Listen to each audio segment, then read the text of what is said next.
The first thing I noticed wasn't the cold. It wasn't the rain soaking through my sweater, or the sound of his tires disappearing around the bend.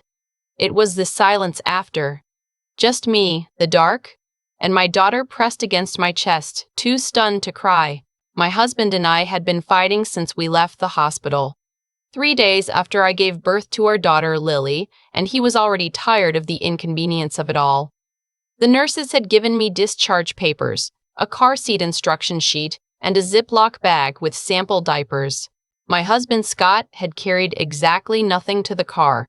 "You're being dramatic," he said, "somewhere around mile 7 on Route 9. I told you my mother needs us this weekend. You knew this. She's 3 days old, Scott, and she'll be fine. Babies travel." I was still wearing the hospital bracelet on my wrist. I hadn't even taken a real shower yet. The stitches from my C-section pulled every time I shifted in the seat, and I'd been gripping the door handle since we merged onto the highway because the way he was driving, fast, too fast, jerking between lanes, felt like a threat I couldn't name yet.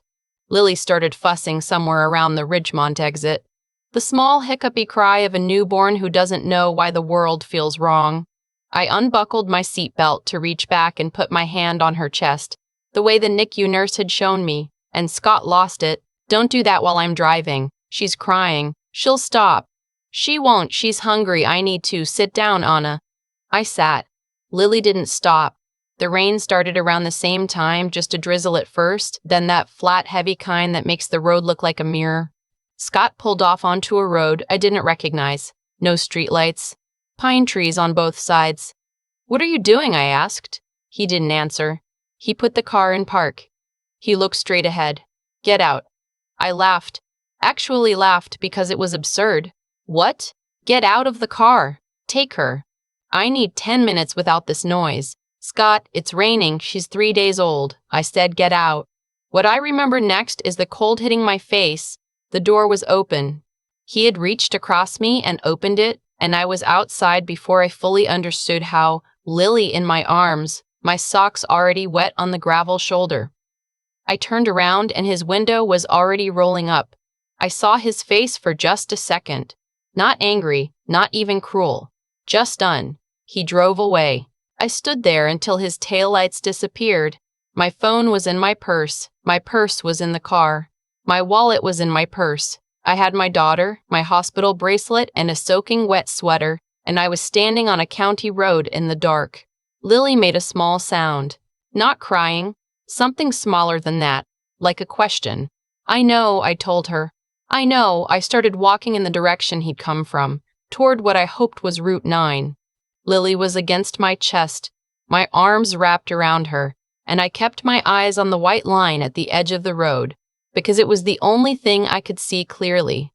The rain wasn't letting up.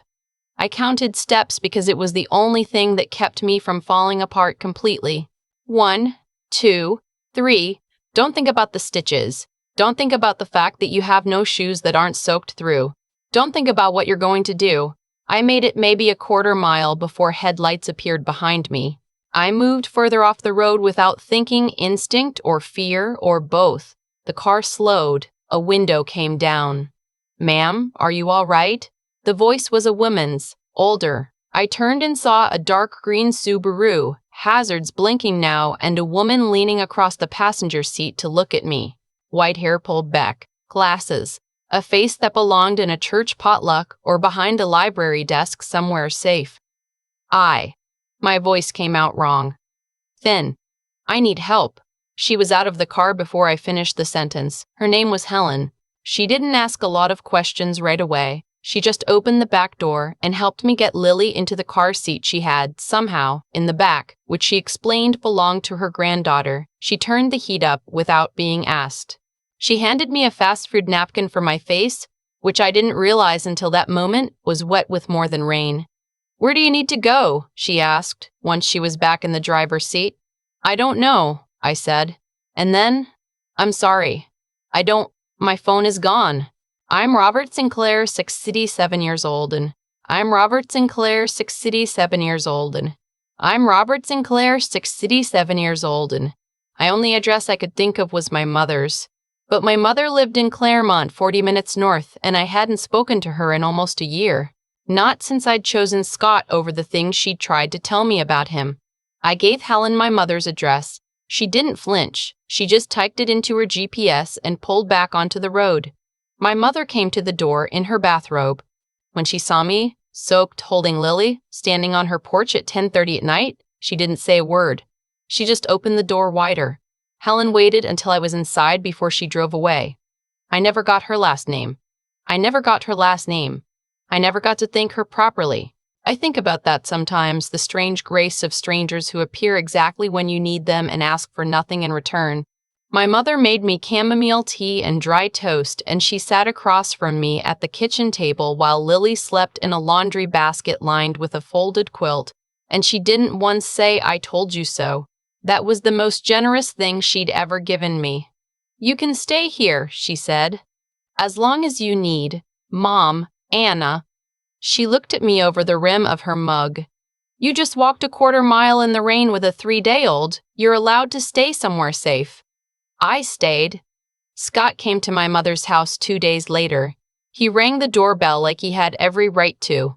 My mother answered, and I heard the conversation from the upstairs hallway, her voice flat and steady, his getting louder by increments. He wanted to talk to me. He was sorry. He'd panicked. It was the stress. She closed the door in his face. I filed for a protective order the following week from the office of a legal aid attorney named Paula, who worked out of a building on Morrow Street that smelled like old carpet and coffee and who talked to me like I was a person capable of making decisions, which was something I hadn't felt in a long time. Scott didn't contest the protective order immediately.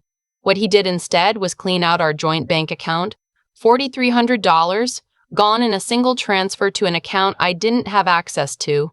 I found out when my debit card was declined at the pharmacy buying infant formula. I stood in the pharmacy line with Lily and her carrier, and my card declined and the person behind me sighing, and I thought, this is what he thinks is going to happen.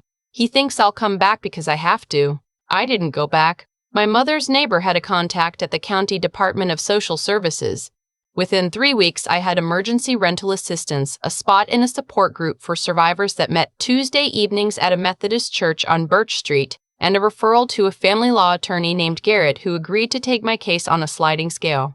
Garrett was meticulous. He talked about assets and discovery and financial disclosure in a way that was dry and procedural and genuinely comforting, because it meant the whole situation had rules, and Scott had broken them, and that mattered somewhere official. He transferred marital assets in anticipation of divorce. Garrett told me at our second meeting, "That's actionable.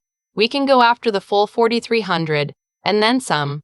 I went to the Tuesday support group every week. The church basement had folding chairs and a coffee maker that always ran slightly too hot, and a group of women who had seen versions of what I'd seen and who had kept going anyway. A woman named Carla drove 45 minutes round trip every week and always brought homemade snickerdoodles. A woman named Bev had 3 kids and worked nights at FedEx and still showed up. I started to understand that survival was not a single dramatic moment. It was Tuesday evenings. It was showing up with your coffee too hot and your eyes still tired and choosing to keep going anyway. Lily grew. She learned to smile. The real kind, not the reflex kind. Sometime around 6 weeks, she had Scott's dark hair and my grandmother's nose and absolutely no one's particular expression except her own. I'd watch her figure out her hands, these small, serious investigations, and something in my chest would loosen slightly. We were going to be okay. I was still learning to believe it.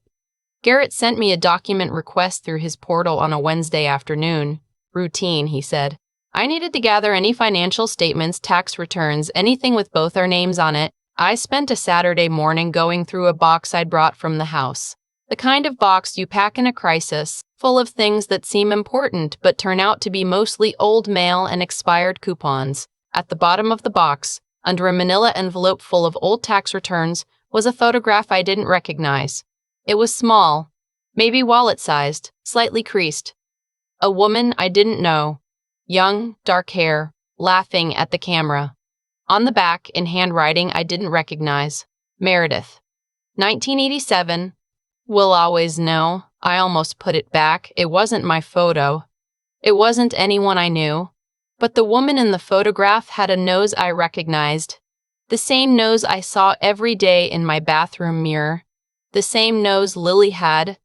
I brought it to my mother that evening. She went very still. "Mom, who is this?" She sat down at the kitchen table. Not urgently, carefully, the way you sit down when your legs aren't sure they'll hold you. She looked at the photograph for a long time. "Where did you find this?" "In the box from the house." "Mom, who is she?" She set the photograph on the table between us, face up. Her name was Meredith Calloway. She was my college roommate. My best friend for 11 years. She paused. "She died in 1998. She has my nose." "Yes." I waited. "Meredith was your birth mother, Anna." The world didn't go quiet the way it does in movies. The refrigerator hummed. A car went by on the street outside. Lily made a small sound from the baby monitor on the counter. "I was adopted," I said. It wasn't a question exactly.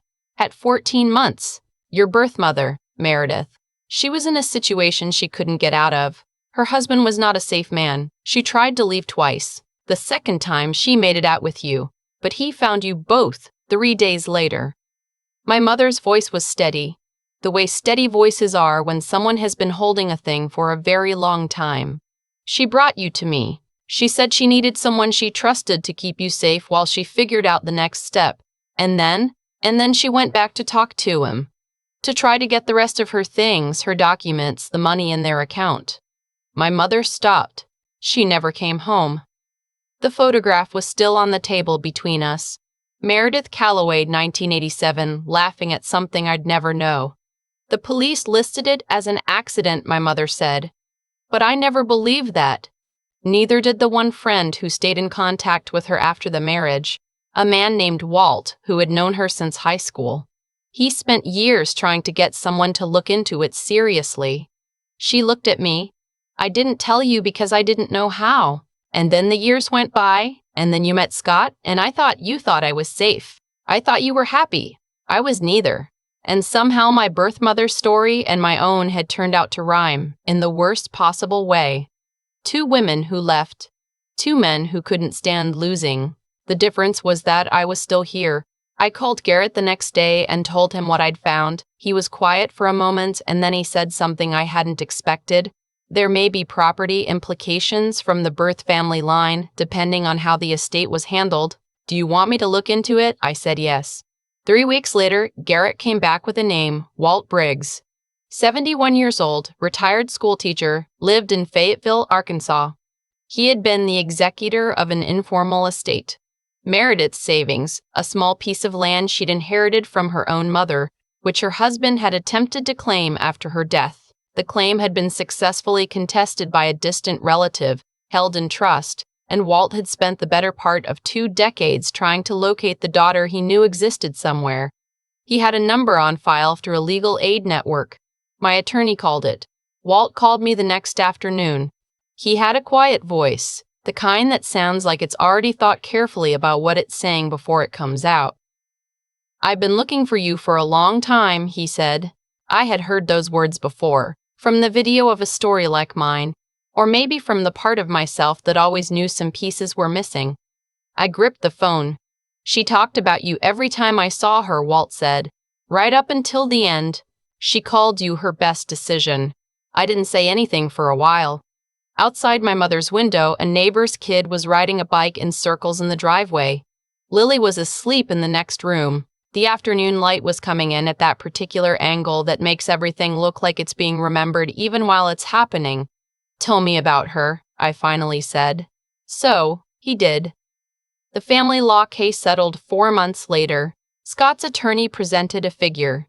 Garrett countered. There were 2 uncomfortable hearings and a lot of paperwork, and one afternoon where I sat in a courthouse hallway on a plastic chair and wondered how I had gotten here, and then remembered exactly how I had gotten here and sat up a little straighter. The final agreement gave me full physical custody of Lily, child support through her 18th birthday, and the recovery of the transferred funds plus penalties. Just over $6,000, which arrived in a check that I stared at for a long time before depositing it. It wasn't the point, but it was something. Scott kept the house, which was half his parents' money anyway, and which I had never felt comfortable in. The judge noted his early asset transfer in the record. It wouldn't follow him everywhere, but it would follow him somewhere, and that was enough. I'm Robert Sinclair, 67 years old, and I'm Robert Sinclair, 67, the settlement. Second floor, east-facing windows, a small balcony where I could put a chair and a plant. I carried Lily up the stairs in her carrier, and I stood in the empty living room for a minute, just looking at the space. It was small. It was mine. Walt flew out to meet us that fall. He was a slight man, gray-haired, with the kind of careful posture that comes from decades of standing in front of classrooms. He brought a box of things he'd been holding, a few photographs of Meredith, a letter she'd written but never sent, a small silver bracelet that had been her mother's, and a faded Polaroid of a 14-month-old baby with dark hair and a very serious expression. He handed me the Polaroid last. She carried that in her wallet, he said, until the end. I looked at the baby in the photograph for a long time. She looked like she was trying to figure something out, preparing for something. Can I keep this? I asked. It's yours, he said. It always was. Lily was in her bouncer on the living room floor, working on a toy ring she just discovered. She looked up at Walt with a perfectly open assessment of a 7-month-old and then went back to the ring, apparently satisfied. Walt laughed, the first real laugh I'd heard from him. She looks just like her grandmother. We had dinner at my mother's house that night, the 4 of us, plus my mother's neighbor Sue, who showed up with a bottle of wine and the energy of someone who had been told only that something good was happening. My mother made pot roast and the kind of biscuits that means she was trying, really trying. We sat around the table until 9 o'clock, and Walt told stories about Meredith in college, her terrible taste in movies, her commitment to lost causes, the time she drove 6 hours round trip to bring a stray dog to a no-kill shelter in a different state. She would have loved you, he said to me across the table. I looked at my daughter, at my mother, at this man who had spent 26 years looking for a child he'd never met because a woman he loved had asked him to remember she existed.